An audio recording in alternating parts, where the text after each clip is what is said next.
আমার আরও একটা নতুন ভিডিওতে সবাইকে অনেক ওয়েলকাম। আশা করি সবাই ভালোই আছো, আর আমরাও ভালো খারাপ মিলিয়েই তো বেশ আছি। আর ছুটির দিনগুলো এরকমভাবেই হুট করে বেরিয়ে পড়া হয়।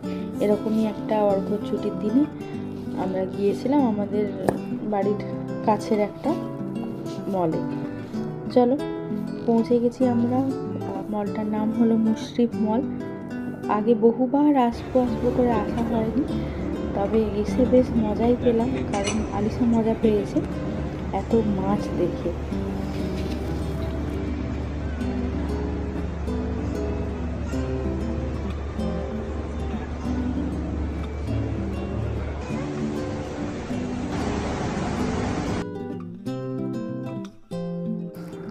আর কি যে ভালো লাগছে দেখতে, লিফটে যত উঠছি মাছগুলো উঠছে নামছে, নিজেদের মতো খেলা করছে, আর আলিশা তো দেখে পুরো অবাক।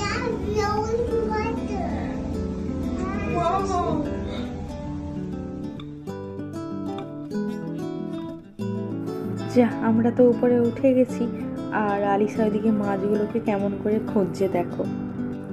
আর আমরা যখন গিয়েছিলাম তার কিছুদিন আগেই ছিল ঈদ, আর এইবারে লক্ষ্য করলাম বিভিন্ন মলে বিশ্বের যে বড় বড় শহরগুলো আছে সেগুলো রেপ্লিকা তৈরি করা হয়েছে।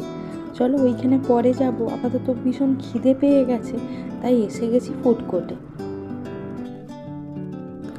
যেহেতু লাঞ্চের সময় হয়েই গেছে, কি খাবো কি করব বুঝতে পারি না এত খিদের সময়। আর সাবওয়ে থেকে আমি নিয়েছিলাম আমার জন্য র্যাপ,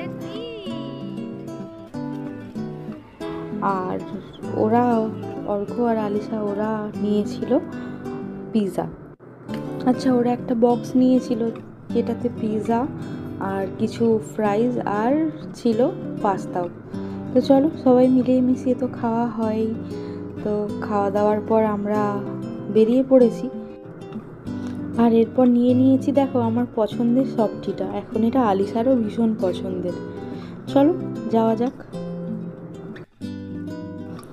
আর হ্যাঁ দেখো, ঘুরতে ঘুরতে আমরা এখন চলে এসেছি কোথায় বলো তো? এই যে দেখো, প্যারিসে। যাই হোক, সেদিন ছিল উইকডেজ, তাই ভেতরটা বেশ ফাঁকা ছিল, মানে পুরো মলটাই বেশ ফাঁকা ফাঁকা ছিল, তাই সুন্দর করে ঘোরা হয়েছে। তারপর আরও কিছুটা ঘুরলাম, টুকটাক কেনাকাটা করলাম। আর কি কেনাকাটা করলাম সেটা তোমাদের না হয় পরে অন্য একটা ভিডিওতে দেখাবো। চলো এবার আমরা বেরিয়ে পড়বো। চলো তাহলে, আজকের জন্য টাটা।